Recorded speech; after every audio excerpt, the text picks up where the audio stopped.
A joke that sparked a test of love and loyalty. Sophia and I had been married for 3 years. Our relationship had always been a mix of love, playful banter, and occasional arguments, but it was steady. At least, that's what I thought. She was ambitious, charming, and fiercely independent, working at a high-profile marketing firm. I, on the other hand, was quieter and more reserved. I worked as a graphic designer from home, and while my career wasn't flashy, it paid well and gave me the flexibility I valued. We complemented each other, or so I believed.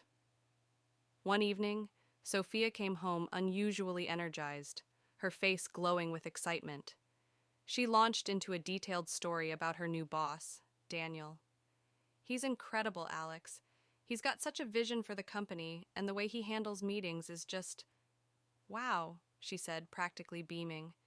I nodded along, happy that she was thriving at work, but then she added something that stopped me cold. "And honestly, he's more attractive than you." My hand froze midair, the glass of water halfway to my lips. "What?" I asked, certain I'd misheard her. She laughed awkwardly, waving her hand dismissively. "I'm kidding. It's just a joke. Don't take it seriously." But the damage was done. The doubts begin. That night, her words replayed in my mind. It wasn't just what she said, it was the way she said it. The casual tone, the quick deflection, and the nervous laugh afterward. It didn't feel like a joke. For the next few days, I found myself scrutinizing everything. Was she dressing up more for work, spending more time texting when she thought I wasn't looking? Little things I'd never noticed before suddenly felt significant. I didn't want to jump to conclusions, but the seed of doubt had been planted. The turning point one Friday evening, Sophia came home later than usual. She said she'd been at a team dinner, but her flushed cheeks and evasive answers didn't sit right with me. "How was dinner?" I asked casually. "Oh, it was fine. Just the usual work stuff," she replied, avoiding my gaze. "Was Daniel there?" Her head snapped up, and for a brief second I saw panic flash across her face before she forced a smile. "Yeah, he was, but it's not a big deal." Her reaction confirmed my suspicions. I realized that if I wanted to know the truth, I couldn't confront her outright. She'd just deny it. Instead, I needed to play the long game. The plan over the next few weeks, I started making changes.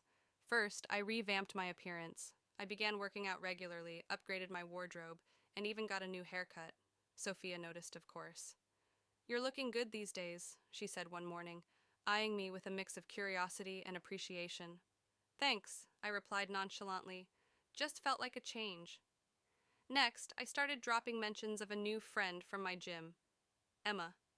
Emma wasn't entirely fictional. She was a trainer who occasionally gave me tips on my workouts, but I made her sound like a larger-than-life character.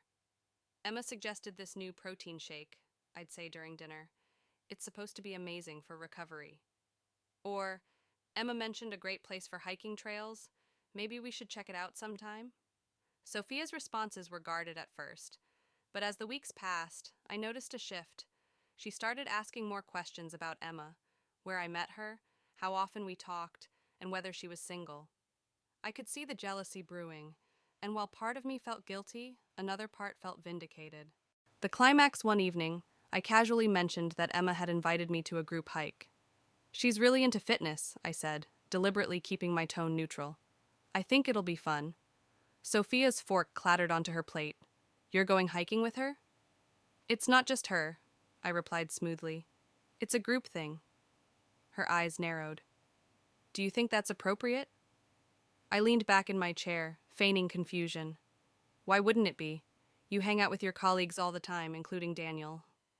"That's different," she snapped. "Is it?" I asked, my voice calm but pointed. "You said he's more attractive than me, remember? Maybe I should be worried." Her face turned red. "I already told you that was a joke. Why are you bringing it up again?" "Because it wasn't funny, Sophia," I said, my voice firm. "Do you have any idea how much that hurt me? You might have thought it was harmless, but it planted doubts I can't shake." She opened her mouth to respond, but closed it again, clearly at a loss for words. The confession. That night, she broke down. "I'm sorry, Alex," she said, tears streaming down her face. "I didn't mean what I said. It was stupid and thoughtless. I've just been so stressed with work, and I guess I was projecting." "Projecting what?" I asked, my voice softer now. She hesitated before admitting, "Daniel's charming, yes, but he's also arrogant and manipulative. I think I was just trying to deflect my own frustration by making that comment. It was wrong, and I'm sorry." Her words were genuine, and for the first time in weeks, I felt a weight lift off my shoulders. Rebuilding trust.